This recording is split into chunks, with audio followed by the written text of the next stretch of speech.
observable change in the behavior of a social actor. As long as there is nothing like observable change, that is not an outcome. A tool in which we can learn what have we achieved, the little changes, the big changes, the unintended and intended changes, and how does that fit or not within the program. If it fits within the program, how do we identify next steps? If it doesn't fit into the program, do we need to change the focus, strategic focus, or maybe even the theory of change?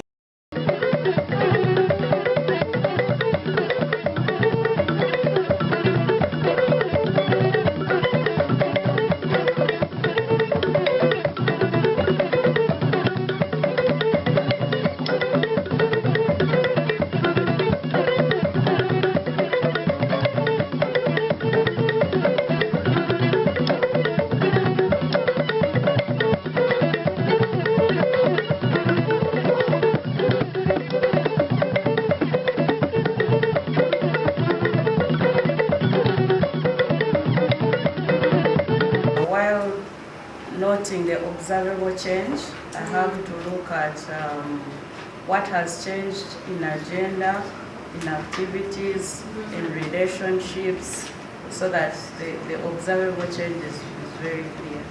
You really have to ensure that all parameters are there, are included, especially the 4 Ws, for it to qualify to be an outcome, and also for an outcome to be justified. So there should be also evidence. The other issue that I learned also is how to state an outcome. Work No Child's Business is an advocacy program, and some of the things could be harvested long term, others can be harvested immediately, and so we've got to complement the phrasing of the outcomes, because it bothered us, especially me who took lead last time. And this time I'm sure we shall have a walkover when it comes to reporting. The outputs are the direct products of your activities. Outcome is just observable change in the behavior of a social actor, and that social actor could be an individual, a group, a community, institution, or organization. While impact changes, meaning we're looking at something big, changes in the life, conditions of lives of people, or the state of environment.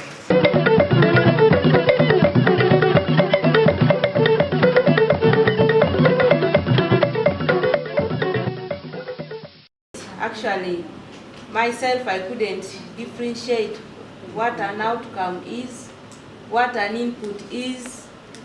At least an activity, I had an idea, but out of this training, I'm able to identify what an activity is and what language to use in those specifics.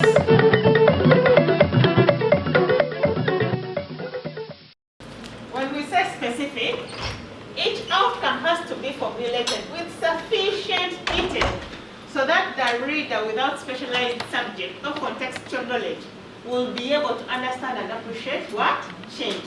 So be very specific on when, which day, which month, which year that the change happened. When you're talking about what changed, be very concrete. What is it that they did that is significantly different? Where, location on the map. The description of the outcome provides verifiable quantitative and qualitative information. If you're talking about maybe we increased the budget by this much, or they saved a lot of money, tell us exactly by how much.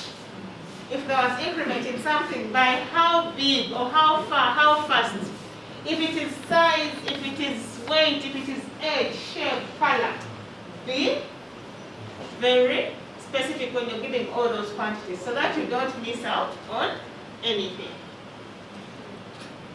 Then we come to achieved.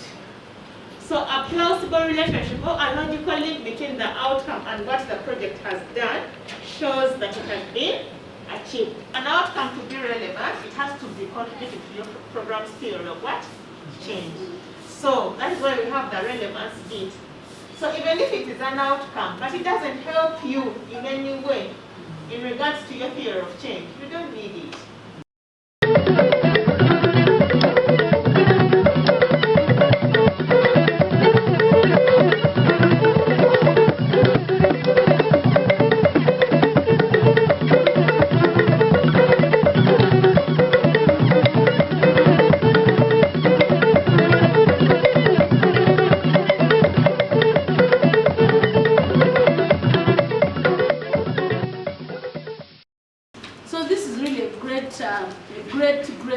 training for us.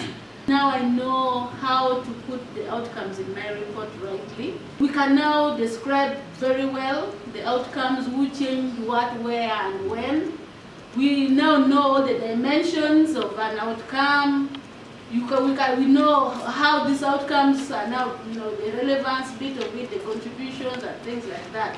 So we even know what we did to achieve that outcome, and we know the importance of us harvesting the small bits of the outcomes at the different levels as we implement our project. Before I used to harvest the outputs as outcomes, but after this training I have realized that it is at the sphere of influence that we really identify more outcomes. I can be in position to really identify and also identify an outcome, and also do the analysis and all the 6 processes of outcome harvesting. I also didn't know that there are also positive and negative outcomes. There are those intentional and unintentional outcomes. I've learned that outcomes can be contributed to by different partners. We can all contribute to different outcomes, but of course at different levels. And I learned that there is attribution and contribution. Now I am able to identify an outcome, I am able to formulate it, I am able to verify and make sense out of it. Out of this training, we have learned quite a number of things and agree that we need to do this kind of harvesting actually on a regular basis. There has been a lot of learning and hands-on.